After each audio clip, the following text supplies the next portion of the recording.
I pulled up to my house, the one I'd lived in for over 40 years, and saw something that made my blood run cold. The door, the one that had always been open to me, now stood locked with a new smart lock I'd never seen before. And taped above it, a yellow notice that made my heart skip. It wasn't a letter from the utility company or an advertisement. No, this was official. It said my home, the place I paid for, the place I built a life in, was now under someone else's control. I stood there for what felt like an eternity, staring at that notice as if my eyes were playing tricks on me. Was this some kind of sick joke? My hand shook as I read the words, "This property is now under new management.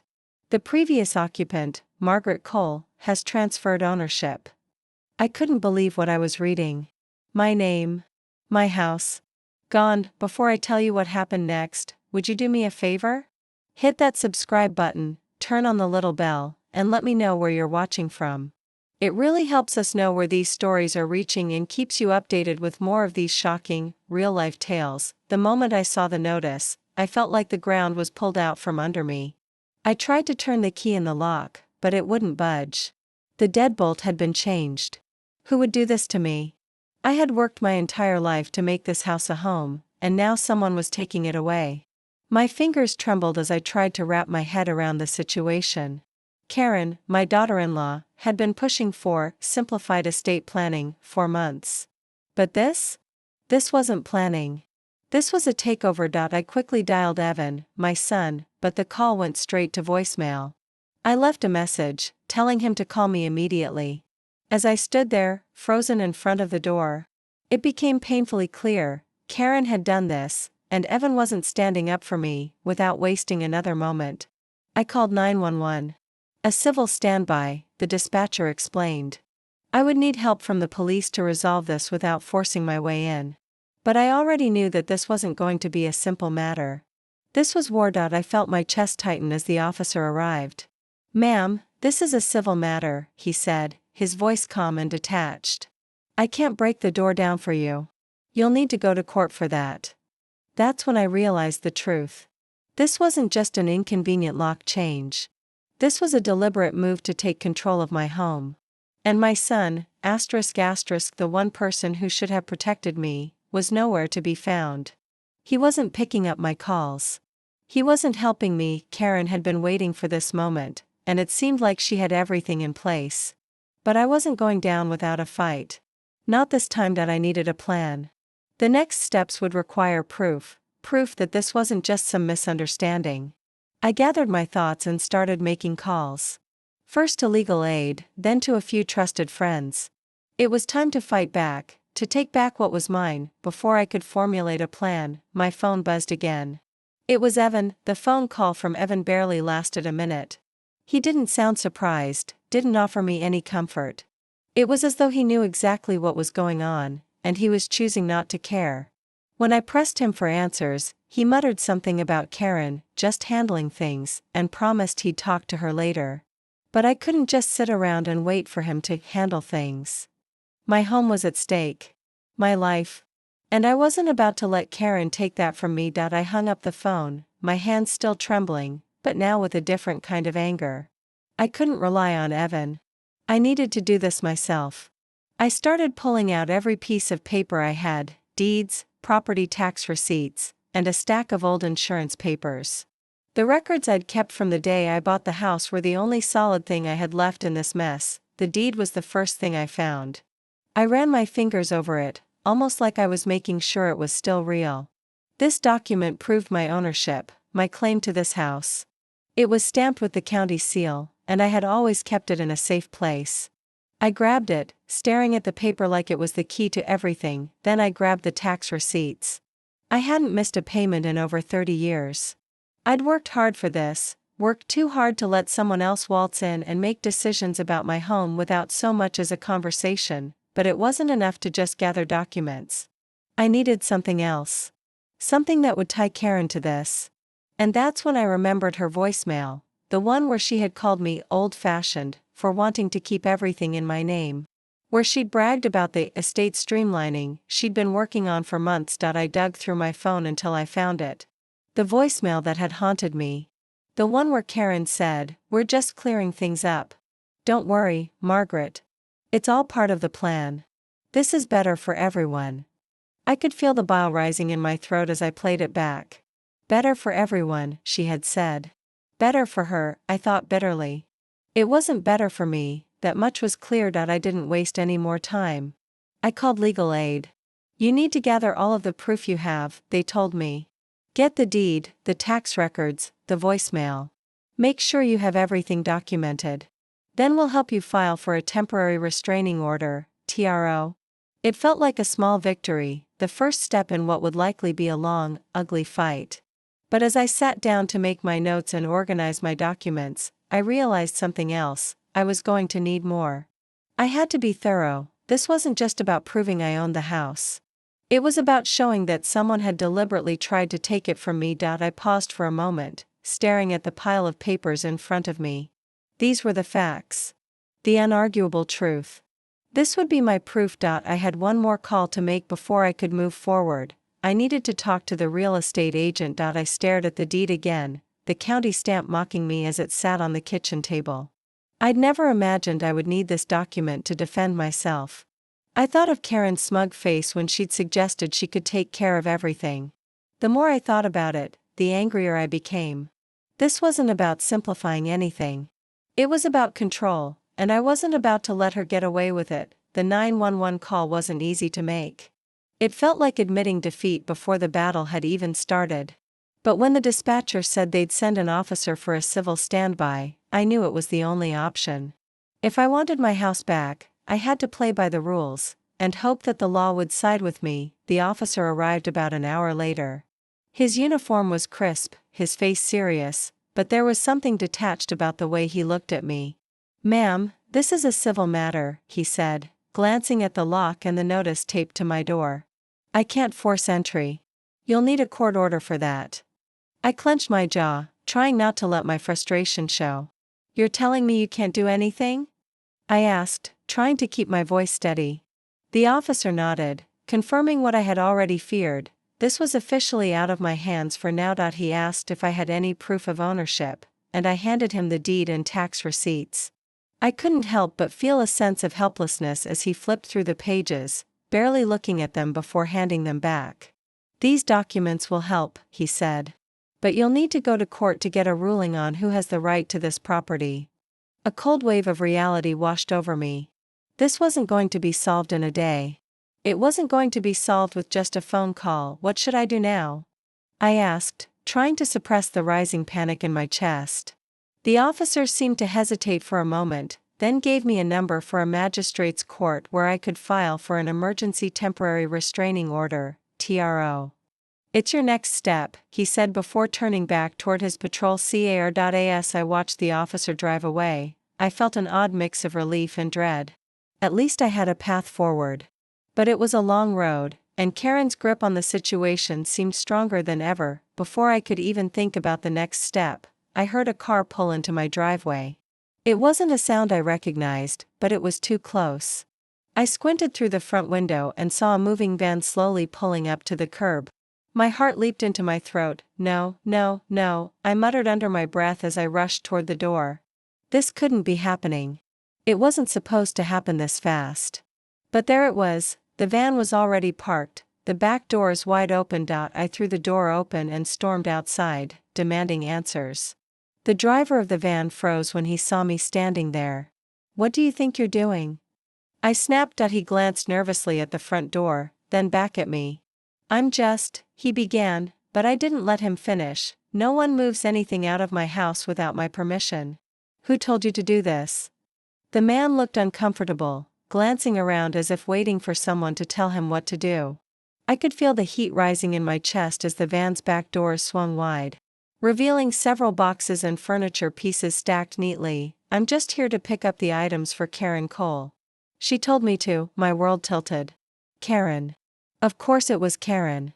She was moving things out. And Evan had been silent through all of it. I stormed toward the van, my fists clenched at my sides. But before I could get any closer, I heard another car pull into the driveway.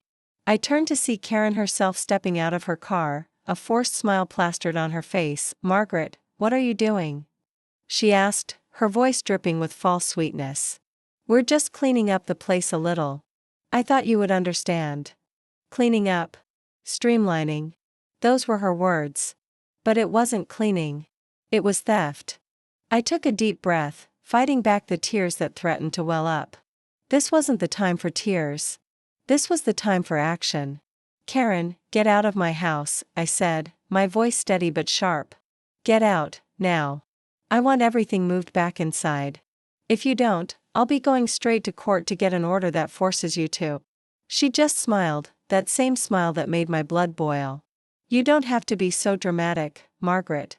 This is just a little family thing, and we're doing what's best for everyone." I didn't have time to argue. I was done talking. I was done being ignored. I stood there, frozen, as Karen's smile grew wider, almost taunting. She didn't see the anger bubbling inside me, didn't notice the storm behind my calm exterior. She wasn't the victim here. I was. I had been betrayed, and my own son had allowed it to happen. As I looked at her, I realized I wasn't just angry about her actions, I was hurt. She had crossed a line I never thought she would, and Evan had just let it happen. "You've already taken everything, haven't you?" I said, trying to keep my voice steady. The van was still parked in my driveway, the back doors open, exposing what I recognized as my furniture, my belongings, stuff I had lived with for decades. It was a slap in the face. Karen stood a few feet away, her arms crossed, acting like this was just business as usual. "We're just helping you transition, Margaret. You're not getting any younger, you know." Transition? The word hit me like a slap. "This is not a transition, Karen. This is you taking everything from me." Her smile faltered for a second, but she quickly regained her composure. "We're doing what's best for you, Margaret. You know, there's no shame in accepting help. You've lived here alone for so long, it's time to let someone else take care of things. It's not easy, but it's what's best for you." Her words were like a knife, twisting deeper with each syllable. What was she really trying to say? That I was too old to live on my own? Too useless to have control over my own home? I couldn't stand it any longer. "You're taking advantage of me, Karen.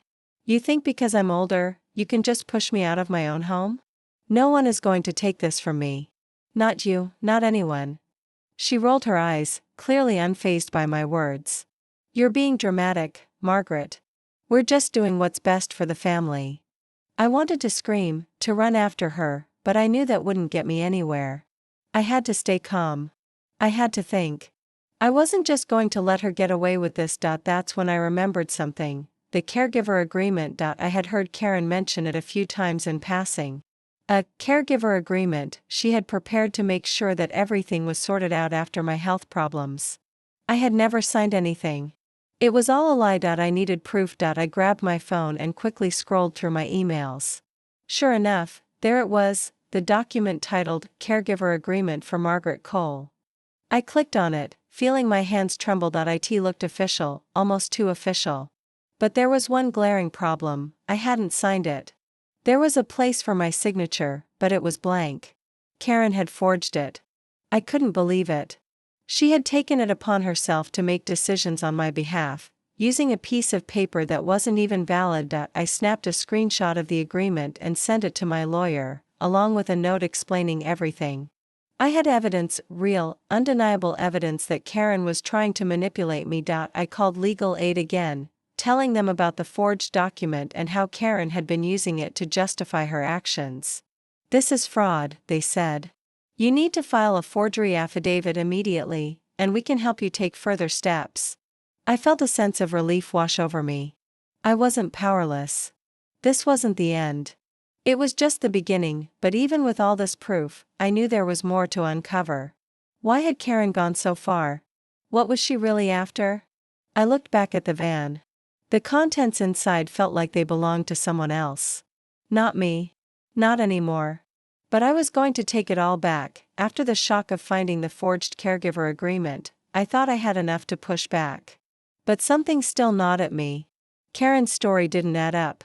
She had been calling this a family matter, but there were too many loose ends, too many things she hadn't explained. And the more I thought about it, the more I realized there was something even bigger at play. I had to dig deeper. I couldn't just sit here with my suspicions. I needed more concrete proof. That's when it hit me, the real estate agent. Karen had mentioned him once when she was talking about getting my house ready for sale. Sale? I hadn't even agreed to anything like that. I grabbed my phone again and opened my email, scrolling through old messages to see if there was anything from the agent. Sure enough, there was an email from James Porter, a realtor I didn't remember agreeing to anything with. It was from last week, just a few days before all this mess started. The subject line read, "Pre-listing walkthrough request, 1266, Hillcrest Avenue."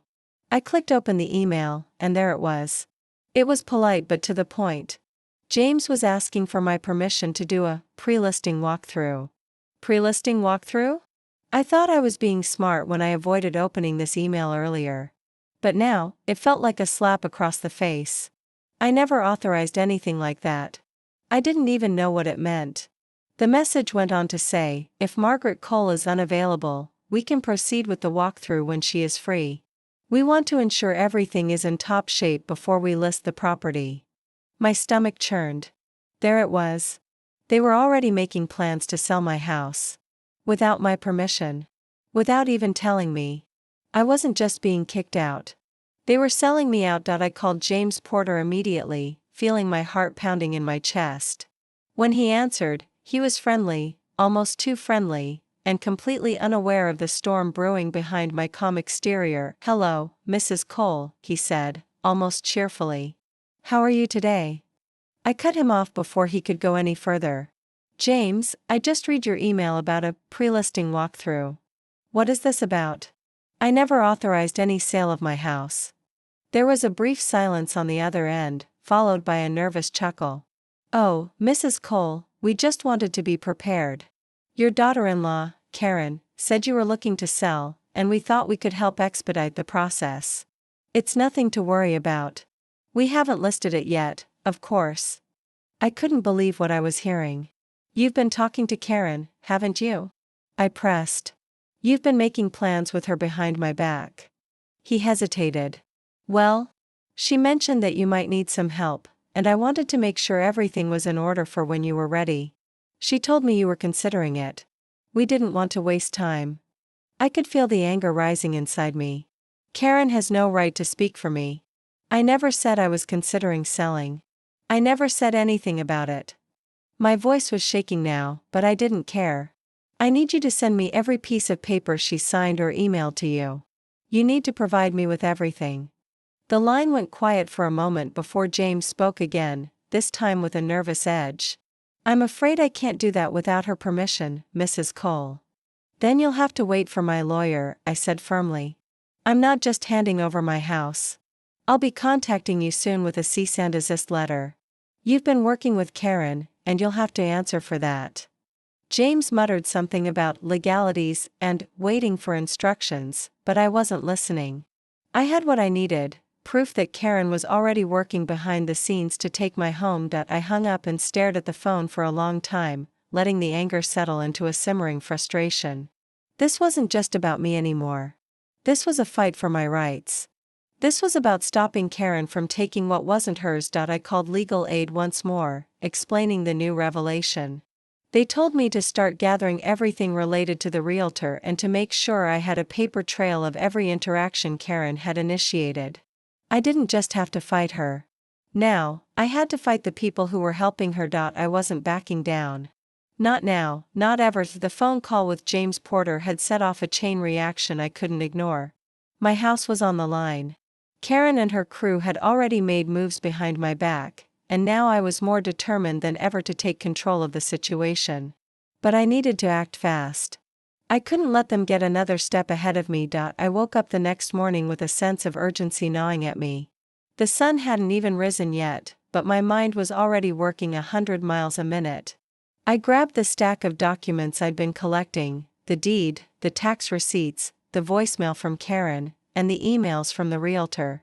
They were all laid out on the kitchen table, pieces of evidence scattered in front of me like an intricate puzzle I was determined to solve. This wasn't just a fight for my house. It was a fight for my dignity. I dialed legal aid first thing and explained the urgency of my situation. I need to file for an emergency temporary restraining order, TRO, I told them, my voice calm but filled with an undeniable edge. I've got proof.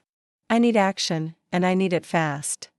The legal assistant on the other end was reassuring. Get everything together, and we'll get this filed immediately, she said. It's time to stop Karen in her tracks. I hung up the phone, gathered the last of the documents, and made my way to the courthouse. As the first light of day began to break over the city, I stood outside the courthouse, the TRO papers in my hands, feeling a mixture of hope and nervous anticipation. This was the step I'd been waiting for, the first official legal move to reclaim my home. I approached the clerk's window, my heart racing in my chest. I'm here to file for an emergency TRO, I said, sliding the stack of papers across the counter. The clerk glanced at them, nodded, and started entering the information into the system. As I waited, I glanced around the courthouse. It was still early, and there was a calm in the air. But I knew it wouldn't last. Karen wouldn't just back down because of a few papers. She wouldn't let go without a fight. And I wasn't sure if Evan would ever show up to stand by me, but at least I had the law on my side. The clerk handed me the completed paperwork, and I felt a small sense of victory. The TRO was granted. I had temporary legal protection. My home was safe for now, but this was just a temporary measure. The real battle would come in court. As I walked out of the courthouse, my phone buzzed with a message from Karen. It was short, blunt, and as usual, dripping with passive-aggressive sweetness. I don't know why you're making this so difficult, Margaret. We're just trying to help. But you've made it clear that you don't want our help. I could feel the anger rise in my chest as I read the message. Help? This wasn't help. This was an attempt to steal my home. I wasn't going to let her get away with it. I took a deep breath, feeling the weight of the TRO in my hands. I had a legal victory, but there was still a lot to fight for. I wasn't about to stop here. Not by a long shot. I called the sheriff's office to arrange for service of the TRO. I needed Karen to be served immediately. The sheriff told me it would be a few hours before someone could come out, but they'd make sure she was informed. That was my next step, making sure she knew I meant business. When I hung up the phone, I knew the real fight had only just begun. I had to keep pushing forward. And I had to make sure Karen understood that I wasn't going to give up without a fight. The sheriff arrived later that day to serve the TRO. As I watched him drive away, my heart pounded in my chest. It wasn't over yet, but for the first time in days, I felt like I had some control over what was happening. I was going to get my house back. No matter what it took. The day of the hearing arrived, and it felt like a weight pressing down on me from all sides. I stood in front of the courthouse, papers in hand, my heart thundering in my chest. This was it, the moment where everything would either fall into place or fall apart. I wasn't sure which I feared more. I walked into the building, taking in the sterile smell of the halls, wooden floors, paper, and the faint hum of fluorescent lights. It felt like everything around me was moving in slow motion, and for a moment, I couldn't focus on anything but the steady pounding of my pulse. I spotted Karen immediately when I entered the courtroom. She was sitting at one of the tables, her back straight, her posture defensive. She didn't look at me as I walked past, but I could feel the tension between us. The fact that she was sitting there, ready to fight, only solidified one thing in my mind: this was war. Evan wasn't with her. The absence of my son felt like a slap. I couldn't understand why he wasn't standing by me, not when I needed him most. But I didn't have time to dwell on his silence. The judge was already arriving, and I had to be ready. I could only depend on myself. The judge was a middle-aged man, his expression neutral as he took his seat. He adjusted his glasses, then turned to look at us. "Let's get started," he said, his voice firm. "Miss Cole, you've filed for a temporary restraining order. Please present your case." I took a deep breath. It was now or never. I stood up, holding the stack of papers, including my deed, tax receipts, the voicemail from Karen, and the emails from the realtor. My hands shook slightly, but I steadied myself before speaking. "Your Honor," I began, trying to keep my voice steady. "I am here today because my daughter-in-law, Karen Cole, has unlawfully changed the locks on my home and tried to force me out without my consent. She's been working with a realtor behind my back to sell my house. I have documents that prove she's been doing this without my knowledge or permission. I glanced at Karen, who sat with her arms crossed, her face a mask of indifference. But her eyes, they were sharp, calculating, as though she was already planning her next move. It was clear that this wasn't going to be easy. The judge nodded, signaling for me to continue. I placed the papers on the table in front of me and began to walk him through the evidence. I explained how Karen had forged a caregiver agreement, how she had changed the locks, and how she had arranged a pre-listing walkthrough for the sale of my house. I laid it all out, one piece at a time, making sure I didn't leave anything out. When I finished, the judge turned to Karen, giving her the chance to respond. Karen stood up slowly, her eyes scanning the room before settling on me. She gave me one last look of contempt before addressing the judge. Your Honor, I understand Mrs. Cole's concerns, but this is simply a matter of family wanting to help. She's getting older, and we were just trying to make sure she wasn't burdened with the upkeep of such a large home. We were planning to care for her, to ensure that everything would be easier for her moving forward. I could feel my blood boil at her words. Care for me?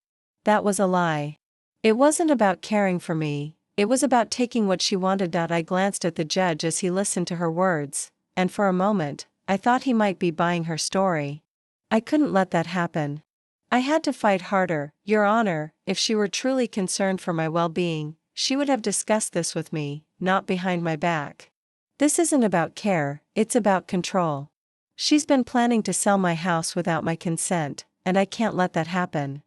The judge looked from me to Karen, his face unreadable. After a long moment, he spoke. I've reviewed the evidence you've presented, and it's clear that there are serious concerns here. I'm granting the temporary restraining order in your favor, Ms. Cole. We'll schedule a full hearing to address the matter of ownership and any further actions from both parties. I felt a wave of relief rush through me. But I couldn't let my guard down just yet. Karen didn't look defeated. If anything, her eyes were darker now, like she was calculating her next move. The judge continued.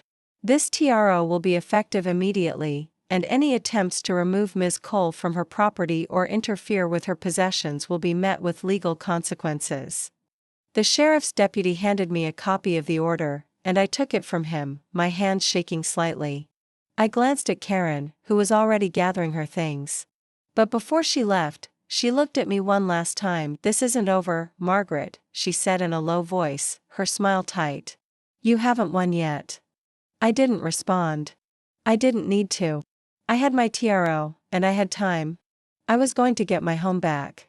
And Karen was going to regret ever underestimating me. The sheriff arrived at my doorstep later that afternoon, just as the sun began to dip behind the trees. His uniform was neat, his expression no nonsense. He wasn't here for small talk. He was here to serve the order and make sure Karen understood there were real consequences for her actions. As the deputy handed me a copy of the temporary restraining order, TRO, my heart lifted. This was official. The law was on my side. I wasn't powerless anymore. This is the court's ruling, ma'am, the deputy said, handing me the papers. It's effective immediately. You've got the right to re-enter your home and resume possession. I nodded, my breath steady. Thank you, I said, accepting the papers and holding them tight. He gave me a brief nod, his eyes scanning the front of the house. I'll make sure to file the paperwork, and we'll serve Ms. Cole with the order soon. I didn't ask any questions. The deputy left, and I stood on the porch, the TRO in my hand, feeling both a sense of victory and anticipation. I could finally go back into my house. It was mine, after all. The order made it clear. The house was still mine. The next step was getting inside. Karen and her crew had already tried to move in, but now the sheriff's deputy had made it clear that her actions had consequences. I didn't know if she would make a scene when she got served, but I was ready for anything. I marched up to the door, TRO in hand, and reached for the lock. It took only a second for the key to slide in. The door creaked open, and for the first time in days, I stepped back into the home that I had built with my own hands. But as soon as I stepped inside, something felt wrong. I turned on the lights, walking through the hallway, but nothing seemed out of place at first glance. My furniture was still there, but there was an emptiness in the air, a sense that someone had been here, rifling through my things. I walked to the living room and froze. The velvet box that had always sat on the mantelpiece, the box with my inheritance jewelry inside, was gone. My heart skipped a beat. No, I rushed toward the cabinet where I kept my personal items, the little treasures I had collected over the years. It was all there. But the box. The velvet box. It wasn't. I frantically searched the room, checked every drawer, and every corner. Nothing. It was gone. I sank to the couch, my hands trembling. I could feel the weight of it settling on my chest. The box was more than just a collection of old jewelry. It was a symbol of everything I had worked for, everything that mattered. Karen had taken it. I knew it. It was one thing to try and steal my house, but this? This felt personal. I pulled out my phone and called legal aid again. I need to file a theft report. My inheritance jewelry is missing. Karen took it. They assured me that I needed to take inventory of everything missing and report it to the police. They also advised me to take photographs of anything that could help establish what was taken. I couldn't let Karen get away with this. I grabbed my phone and began taking pictures of the empty space where the box used to be. Then, I took a photo of the drawer where I had kept all my other valuable items. I would make sure that I had the evidence to prove it was stolen. I also checked through my insurance policy to make sure everything was documented, and I found my jewelry's appraisal paperwork. It was all there. Proof that it belonged to me. Proof that Karen couldn't just make it disappear. As I prepared to call the police, a part of me felt defeated. Karen had gone too far this time. She wasn't just trying to steal my house anymore. She was trying to take everything I had. But I wasn't going to let her. Not now. Not ever. I called the sheriff's office to file a report. When I finally hung up, the police told me they would send someone out to take a statement and investigate the theft. At least that was one step closer to getting everything back, but in the back of my mind, I knew I had to be prepared. Karen had crossed a line. And I wasn't going to back down. I would get my house back, and now I would get everything she took from me. The days after the TRO felt like a blur of paperwork, phone calls, and endless waiting. But the more I thought about it, the clearer it became. I wasn't just fighting for my house anymore. I was fighting for my identity, my autonomy. Karen hadn't just tried to take my home, she had tried to erase me from the equation. I couldn't let that happen. The police came by to take a report on the stolen jewelry. The officer was efficient, taking notes and asking questions, but there was no doubt in my mind that Karen had planned this for a while. It wasn't a crime of impulse, it was cold, calculated theft. The next day, I received a cease and desist letter from Karen's lawyer, demanding that I stop interfering with her legal rights to the house and my possessions. The letter was full of the same legal jargon and empty threats she had been using to intimidate me. But I wasn't intimidated anymore. I had the law on my side, and I wasn't going to let her bully me into submission. I knew I had to respond, but I also knew that I couldn't do it alone. I reached out to legal aid once more, explaining that I had received the letter and that I needed help crafting a formal response. They reassured me that they would handle it, but I couldn't help feeling a little nervous. This was all getting more complicated, and I had to make sure I was covering all my bases. While I waited for their response, I decided to take inventory. I went through the house, room by room, cataloging everything, every piece of furniture, every photo, every personal item that had been moved or touched. The empty space where my velvet box had sat still gnawed at me, but I couldn't focus on that. I had to gather evidence to show just how far Karen had gone that night. I sat down at my kitchen table and spread everything out: the original deed, the tax receipts, the TRO, the emails from the realtor, and the forged caregiver agreement. The stack of papers was growing higher, and I knew that the more I had, the stronger my case would be. As I went over everything once again, something stood out to me that I hadn't noticed before. There was a line in the caregiver agreement that had slipped past me during my first reading. The line was vague, but the more I thought about it, the more I realized it was important. I, the undersigned, agree to assume control over the property of Margaret Cole for the purposes of management and upkeep. Effective immediately upon signature. I hadn't signed it. Evan hadn't signed it. But Karen had made it sound like I had. That line was her cover. I had to confront this. I had to know how far she was willing to go to secure her control over my life, my property, and everything I had worked for. This was more than just an attempt to take my house, it was an assault on my dignity. I immediately sent a copy of the forged agreement to legal aid. They responded quickly, advising me to file a forgery affidavit with the court to make sure everything was documented. I would need to prove that Karen had manipulated the documents to make them seem legitimate. I felt the walls closing in on me, but I knew I was doing the right thing. The more I dug into this, the more I realized just how deep Karen had gone. She wasn't just trying to steal a house, she was trying to rewrite the narrative of my life. She thought she could take my home and my dignity without facing consequences, but not anymore. I wasn't going to let her win. I would fight this with everything I had. I wasn't just protecting my house anymore. I was protecting myself. The next morning, I got the call from my lawyer. They had reviewed the cease and desist letter, and they were ready to draft a formal response. This time, Karen was going to hear the truth. She couldn't just manipulate the situation. She couldn't rewrite my story. The truth was on paper now, and it was clear that I had the law on my side, and I wasn't backing down. The air had a crispness to it that evening, a quiet sense of change. It had been days since the temporary restraining order was granted, and even though I had the upper hand legally, it felt like I was living in a suspended reality, waiting, bracing for Karen's next move. She hadn't reached out since the cease and desist letter. In fact, there was an eerie silence that hung over everything. But I wasn't fooled. This wasn't over. It couldn't be. I walked through the house that evening, just as I had every day since returning. The familiar sound of my slippers shuffling against the wooden floors seemed to echo louder in the emptiness, and I could feel the weight of my decision pressing down on me. But there was something else now, something I hadn't anticipated, a sense of peace.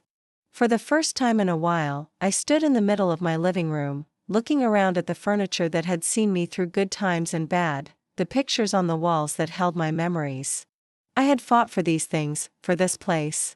And despite everything that had been taken from me, my jewelry, my sense of security, I hadn't lost it all.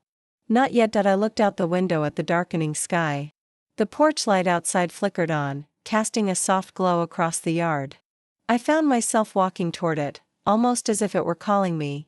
It was as though the house was trying to reassure me, reminding me of the life I had built and how far I'd come. When I stepped outside, I stood on the porch for a long while, just breathing in the evening air.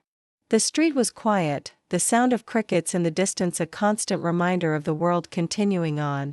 No matter the chaos that had enveloped my life in recent weeks, the porch light cast a warm halo around me. And for a moment, I felt like I had won, even though the battle was far from over. I had defended my home, but more than that, I had found my voice again. I wasn't going to let anyone push me aside. Not Karen, not anyone, but I knew that the fight would continue. I still had to deal with the court hearings, the final decisions, the ongoing battle over my belongings. But this moment felt like a small victory. You did the right thing, Maggie, I whispered to myself. You didn't let them take everything. You didn't let them win. As I stood there, something inside me shifted. I wasn't just fighting for a house anymore. I was fighting for my dignity, my independence, my family, and I wasn't going to let anything or anyone take that away. Just as I turned to head back inside, I heard the sound of tires crunching on gravel. I turned my head to see a car pull up at the end of the driveway. My heart skipped a beat, but I knew immediately who it was, Evan. I hadn't seen him in days. And as he stepped out of the car, there was no denying the guilt in his eyes, the hesitation in his movements. He didn't say anything at first, just stood there, looking at me as if unsure of what to say. Mom, he finally said, his voice soft, almost apologetic. I'm sorry for all of this. I didn't know what to say. I had so many feelings about him right now, anger, hurt, disappointment. But I also saw the vulnerability in his eyes. He was my son, and deep down, I still loved him. But I couldn't just sweep everything under the rug. You should have been there, Evan, I said, my voice steady but filled with emotion. You should have been there when I needed you. But instead, you let Karen control everything. His shoulders slumped, and I could see the weight of my words landing on him. He didn't argue, didn't try to justify himself. For the first time in a long while, I felt like we were having a real conversation. I know, Mom, he said, looking down at the ground. I've messed up. I should have stood by you. But I was scared. I didn't know how to handle it. I shook my head. It's not about being scared, Evan. It's about doing what's right. There was a long pause as we both stood there, the cool evening air wrapping around us. Eventually, I spoke again, my voice softer this time. You need to make this right, Evan. I don't know what's going on with you and Karen, but you need to step up. We're family. And you can't let her push me out of my own life. He nodded, looking up at me with a mixture of regret and hope. I'm going to fix this, Mom. I promise. I didn't know if he could fix it. I didn't know if things would ever go back to the way they were. But right now, in this moment, I needed to believe him. As he stood there, still unsure of what to say, I turned back toward the house. I didn't have all the answers, but I knew this: I wasn't giving up, and I wasn't alone anymore. The days that followed felt like a blur. A whirlwind of paperwork, conversations with lawyers, and finally, the court hearing. The silence between Evan and me lingered, but it wasn't the heavy silence it used to be. There was a tentative truce, a space between us where understanding was beginning to form, and maybe, just maybe, there was hope for the future. But Karen was still a force to be reckoned with. I couldn't afford to let my guard down. Not yet. I had done everything I could to gather evidence: the forged caregiver agreement, the emails from the realtor, the TRO. Now, it was up to the court to make the final decision. The weight of it all was heavier than I expected, but I wasn't backing down. The hearing took place in a small courtroom, not much different from the others I'd been in throughout my life. The air was thick with tension, the smell of paper and coffee filling the space. Evan sat beside me, his eyes still carrying that weight of guilt, but there was a slight shift in his posture. Maybe it was because he knew that whatever happened next, he couldn't undo what had been done. Karen was seated at the opposite table, looking as composed as ever. Her lawyer was a well-dressed man, sharp, calculated, everything Karen wanted him to be. I noticed her eyes flicking back and forth between her lawyer and me, as if trying to gauge the situation, to see where she stood in this. I didn't flinch. I didn't look away. This was my fight, and I wasn't going to give her the satisfaction of seeing me uncertain. The judge, a middle-aged woman with tired eyes but a stern demeanor, cleared her throat and called the room to order. We are here today to determine the ownership of the property at 1266 Hillcrest Avenue, she began. Miss Cole, you filed a claim for possession of the property. Miss Cole, she motioned toward Karen, you've indicated that your actions were taken with the approval of your family. The court will hear your case. I felt the weight of her gaze shift to me, and I stood.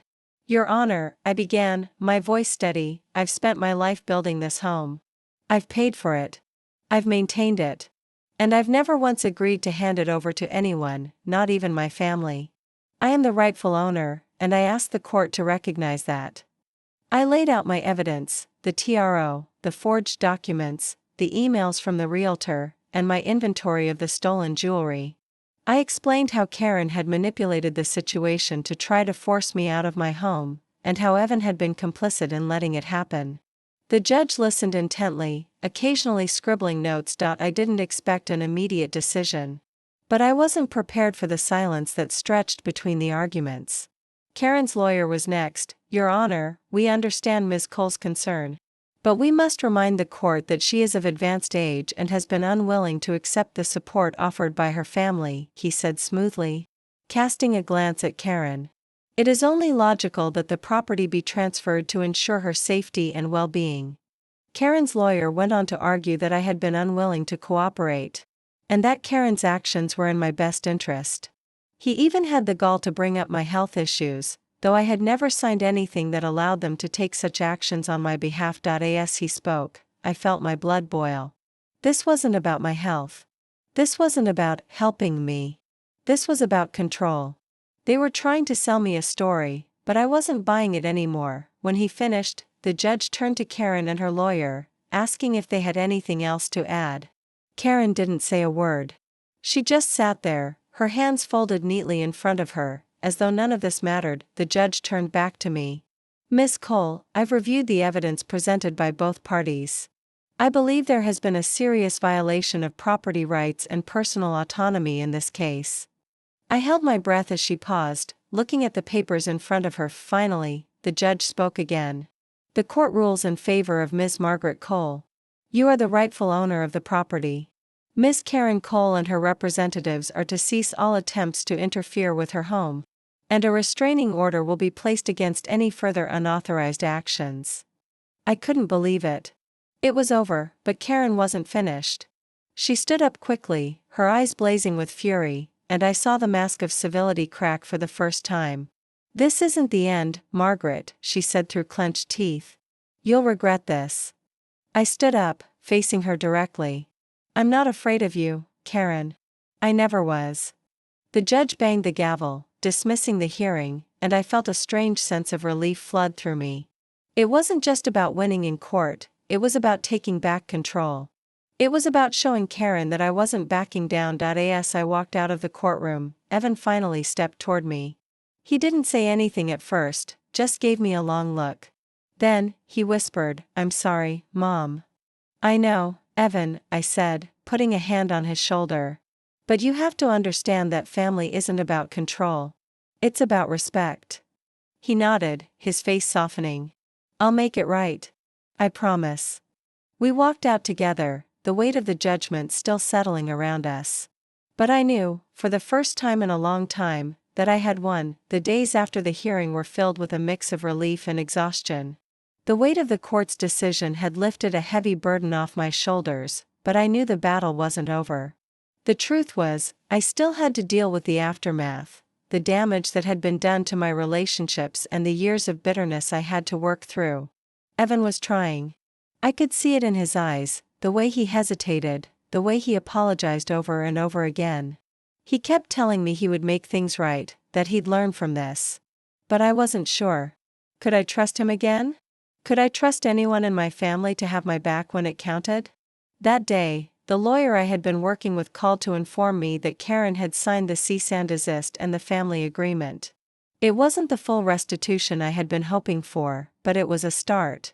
I had everything documented, everything in black and white. I signed my part of the agreement that morning, each line a reminder of the mess I had just survived. It wasn't about winning anymore, it was about making sure it never happened again. I'd always believed in the power of forgiveness, but this wasn't about that. Not yet. I couldn't just let things go with a smile and a hug. What had happened was too big, too deep. I had to set boundaries, not just for Karen, but for myself. I sat in the lawyer's office, feeling the tension drain from my body as I signed the final document. Karen had signed it earlier that day, acknowledging that she'd overstepped. She agreed to no contact with me and agreed to make restitution for the items she had taken from my home. I felt vindicated in that moment, but there was still a hollow feeling inside me. The house was mine again, my jewelry was returned, but the pain wasn't gone. It wasn't just about property or possessions. It was about the way I had been treated, the way I had been dismissed and undervalued. As I left the lawyer's office, I felt the cold weight of everything that had happened still pressing on me. But at least now, I had the papers to back up what I had fought for. The truth was on paper. When I got home, the house felt different. It felt like my home again. The furniture was the same, the pictures on the wall still familiar, but it wasn't just the physical space that had changed. It was me. I wasn't the same person who had let people walk all over me. I wasn't going to stand for it anymore. The phone rang as soon as I stepped inside. It was Evan. "Mom," he said, his voice softer than I'd ever heard it. "I'm so sorry for everything. I know I haven't been there for you the way I should have.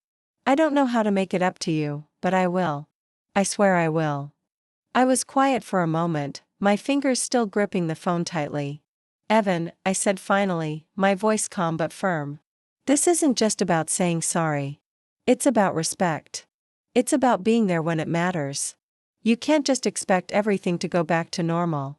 I need you to show me that you've learned." There was a long pause on the other end of the line, and then I heard him sigh. "I get it, Mom. I'll do better. I promise." I felt the weight of his words, but I wasn't ready to accept them completely. Not yet. But maybe, just maybe, there was hope for the future. I walked over to the window and stared out at the yard. The same porch light flickered on in the distance, casting a soft glow. The same light that had been there when I first stepped outside, when I realized that I wasn't done yet. Maybe there was still a way forward for me. For all of us. But it would take time. And it would take trust. And above all, it would take honesty. I didn't know where this would all lead, but I knew one thing for sure: I was stronger now. Stronger than I had ever been before. I walked to the kitchen and sat down at the table, the papers in front of me a quiet reminder of everything I had fought for. I wasn't just going to survive. I was going to live. And I was going to do it on my own terms. Even with the TRO and the signed agreements, a hollow feeling lingered inside me. The house was mine again, the jewelry returned, and Karen had agreed to stay away, but the sense of violation didn't just disappear. I had spent years building my life here, and in a matter of days, it felt like someone had tried to erase it all. I decided to take control in a different way. I needed to document every missing item, every irregularity left behind after Karen's attempts to move in. I spread out my papers, old receipts, photographs, and insurance appraisals across the dining table. Each piece told a story, a timeline of intrusion, and I meticulously noted what was taken, what was touched, and what had been moved. I found that some small treasures had vanished. A silver locket from my mother, a set of antique salt and pepper shakers, and a few rare books from my personal collection. Each item carried memory and meaning, not just monetary value. I photographed each area where something had been removed, cross-referenced the receipts, and began cataloging every anomaly. This process was exhausting, but as I worked, I felt a subtle shift. For the first time in weeks, I wasn't reacting. I wasn't panicked or angry. I was strategizing. The inventory became my tool, my shield, and my evidence. I could prove, line by line, that Karen had overstepped. That her actions weren't harmless, and that I had the right to restitution. While documenting, I realized something critical. I had proof not only of the theft but of patterns of behavior. Karen's emails, the voicemail, the forged caregiver agreement, and now this inventory painted a clear picture. This wasn't an accident. It was a systematic attempt to control and intimidate me. I called the police again to file a formal report of theft, providing them with the photographs, inventory, and appraisals. The officer nodded as he took the documents, noting the timestamps, receipts, and witness statements.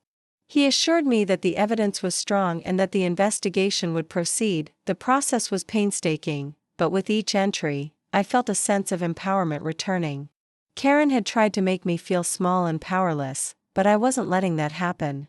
I was taking everything that was lost or threatened and putting it on record. I was reclaiming not just my property, but my narrative. When I finally finished, the dining table was covered with a meticulous layout of evidence, receipts, and photographs. The visual weight of it made me feel secure in a way I hadn't felt since discovering the locks had been changed. I could see the story of what had happened, clearly and indisputably. Sitting back, I realized that this inventory wasn't just about proving theft, it was about closure. Every item, every photograph, every receipt was a piece of my life that I was taking back. It wasn't enough to win legally. I needed to reclaim my sense of safety and dignity, and this inventory was a step toward that. As evening fell, I stood by the window, looking at the glow of the porch light outside.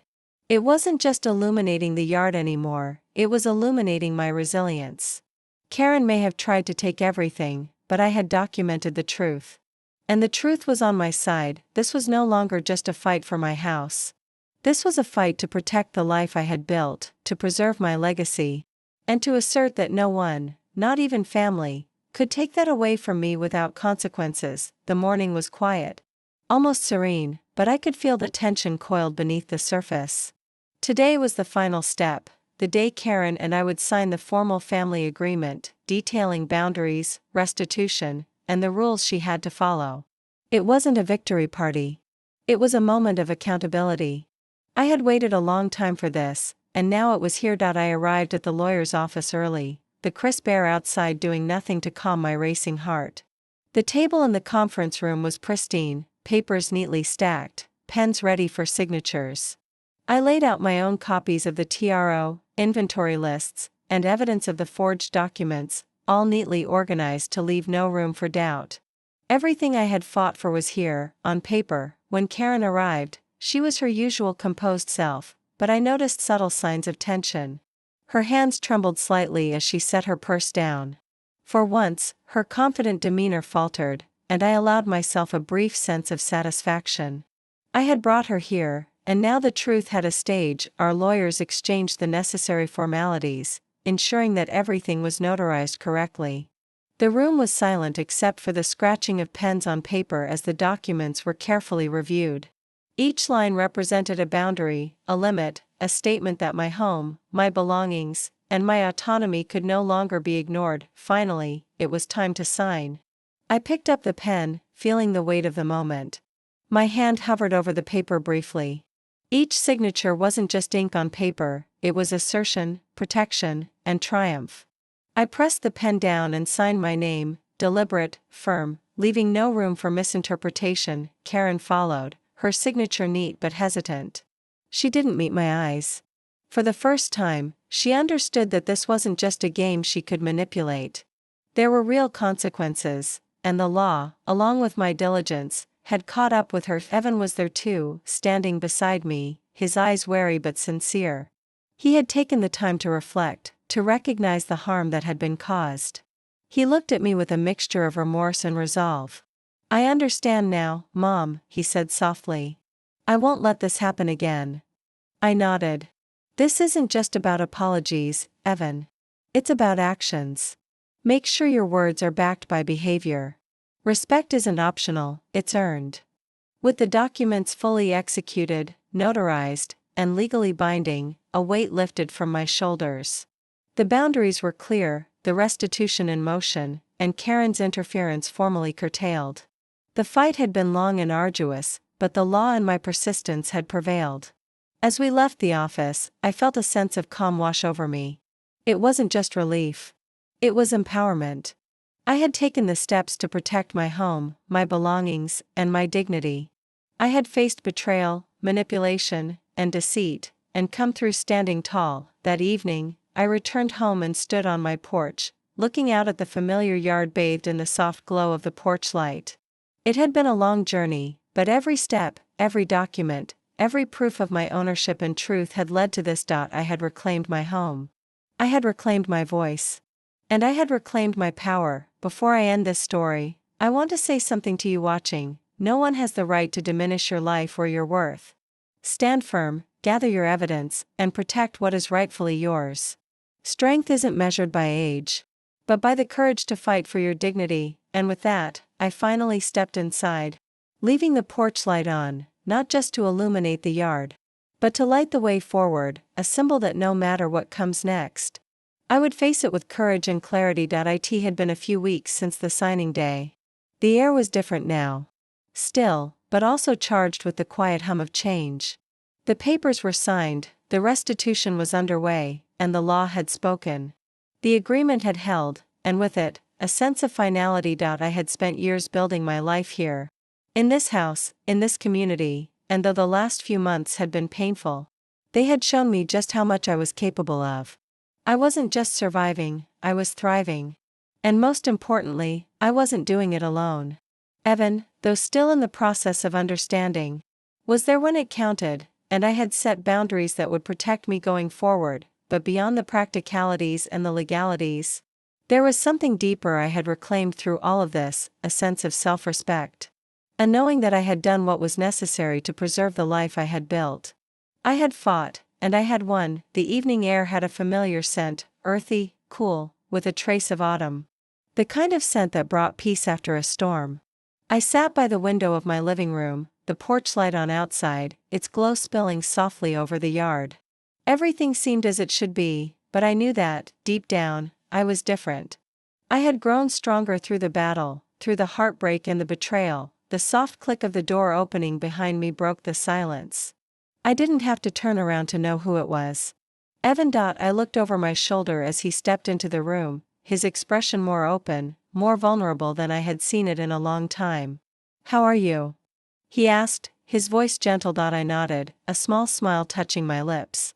"Better. A lot better." He sat down across from me, the soft light from the porch casting shadows across his face. "I'm sorry, Mom. For everything. For not being there when you needed me the most." I sighed, not out of frustration, but out of understanding. I know, Evan. And I know you're trying. But sorry isn't enough. I need you to show me that you've learned. He looked at me for a moment, then nodded. I will. I'll prove it to you. I promise. For the first time, I believed him. He had a long way to go, but for the first time, I felt like he was on the right path. We weren't there yet, but maybe, just maybe, we could begin again. The porch light flickered slightly, its steady glow an ever-present reminder of what we had been through and what we had to look forward to. The light had been there when I first realized I couldn't stay silent. It had been there when I had the courage to open the door, to take back what was mine. And now, it was still there, casting its steady, unwavering light as I looked forward to a new chapter of life. I wasn't just surviving. I was living. And for the first time in a long while, I felt like I could truly breathe. I stood and walked over to the window, gazing out into the yard. It was my home, and it would always be my home. The battles had been fought and won, but the real victory was in what I had reclaimed, my self-worth, my power, and my peace. As I stood there, Evan joined me by the window. We both looked out at the yard in silence, the porch light glowing softly in the distance. This time, I wasn't afraid of what was ahead. I was ready to face whatever came next, knowing that I had the strength to navigate it, because I had fought for what mattered most, myself.